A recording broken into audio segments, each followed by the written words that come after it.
Brad Williams, Frugal Finance. Inflation, the real rate of interest and future value. The real interest rate is the nominal interest minus inflation. So the real rate of return of an 8% bond, 5% inflation, is not 3%. It's close. The real rate is equal to the nominal interest rate minus the rate of inflation. Divide this by 1 plus the rate of inflation. 0.08 minus 0.05 divided by 1 plus 0.05 equals 2.875. Yep, you gotta love economists. To complicate matters, it's not uncommon to find that prices and expenses for various goods and services increase and decrease at different rates due to different external factors. For example, the price paid for a dozen eggs has scarcely changed over the past decade or more, whereas the cost of new housing has increased dramatically in some parts of the United States.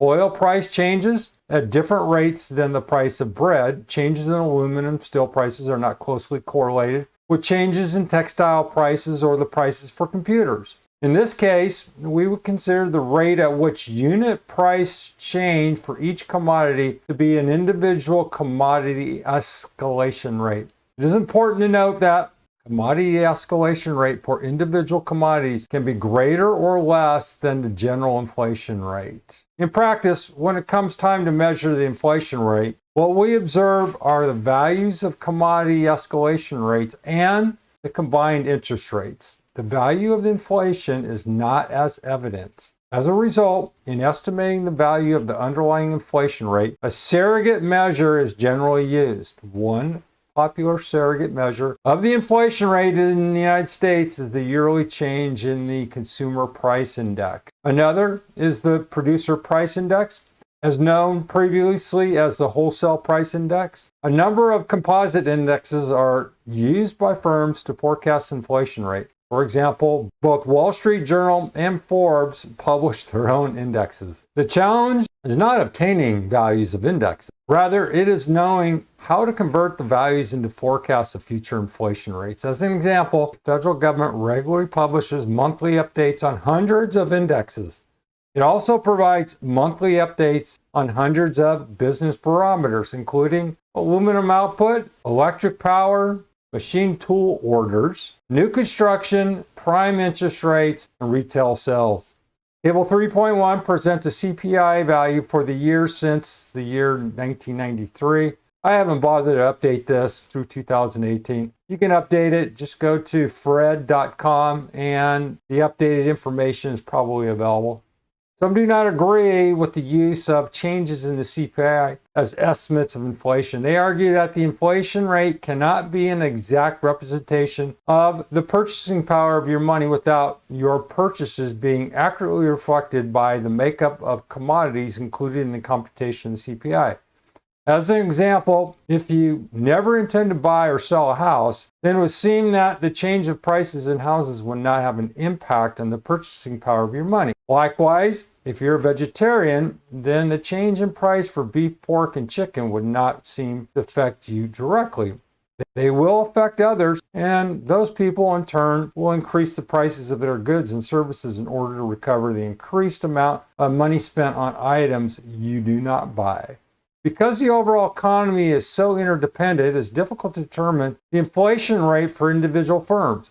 Hence, changes in composite indexes such as the CPI and PPI are used by individuals and organizations to estimate the impact of inflation on their economic investments. Since the rates of change in CPI and PPI reflected changes in prices of a mixture of commodities, then any estimate of inflation derived from these rates will be weighted average of the annual rates of change in the cost of a wide range of commodities. For this reason, the resulting estimate of the inflation rate is referred to as a market basket rate. In addition to consumer prices, producer prices, and wholesale prices, the Commerce Department and the Labor Department, and among others, publish a wide range of economic data for a variety of industry groups.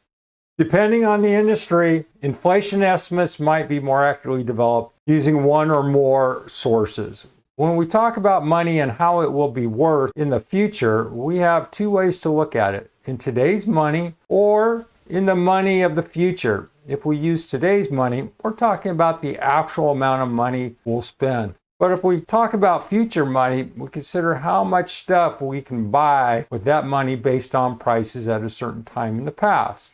So let's say a family plans to spend $1,000 on groceries each year for the next 4 years. If prices are going up by 3% every year, how much money will they actually need each year to buy those groceries? To figure this out, we need to look at how prices are changing over time. If we want to keep up with those changing prices, we need to adjust our budget accordingly. For example, in the first year, they'll need $1,000. But in the second year, because prices have gone up by 3%, they'll need $1,030 to buy the same amount of groceries. This keeps going for each year.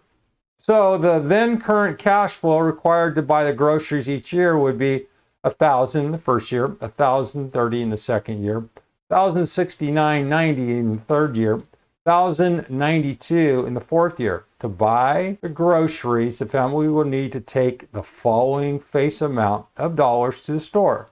Let's pretend that the family only goes shopping once a year, and each time they buy the exact same things. Also, we'll say their first shopping trip will happen exactly 1 year from today.